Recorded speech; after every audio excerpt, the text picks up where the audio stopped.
তোমাদের জন্য দুরন্ত খবর, পিএসসির যত এক্সাম এতদিন আটকে ছিল এবার কিন্তু এক্সাম গুলো হতে চলেছে। কারণ আমরা জানি পিএসসি একটা টলমলো পরিস্থিতিতে ছিল, বাট আজকে তোমাদের একটা দারুণ খবর দিতে চলেছি। জাস্ট এই মাত্র খবরটা পাওয়া গেল।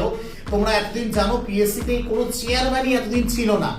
তোমাদের আইডিওর ভ্যাকেন্সি, এমবিআই এর ভ্যাকেন্সি, মিসলেনিয়াস ক্লার্কশিপ সব আটকে ছিল। তো দেখে নাও, দেখো যে দেখতে পাচ্ছ আমাদের রাজ্যপাল তিনি পোস্ট করেছেন যে শ্রী দেবাল রয় সে কিন্তু পিএসসি নতুন চেয়ারম্যান হচ্ছেন এবং আরো 2-3 জন মেম্বার অ্যাপয়েন্ট হয়েছেন, যেমন দেবাশিস বন্দ্যোপাধ্যায় পাবলিক সার্ভিস কমিশনের মেম্বার, দিগন্ত বাগচি, বর্ণালী মুখার্জি। অর্থাৎ পিএসসি কিন্তু আবার তাদের জায়গায় ফিরে আসছে। 2026 কিন্তু আরো ভালো সময় আসতে চলেছে, তাই প্রস্তুতি শুরু করে দাও।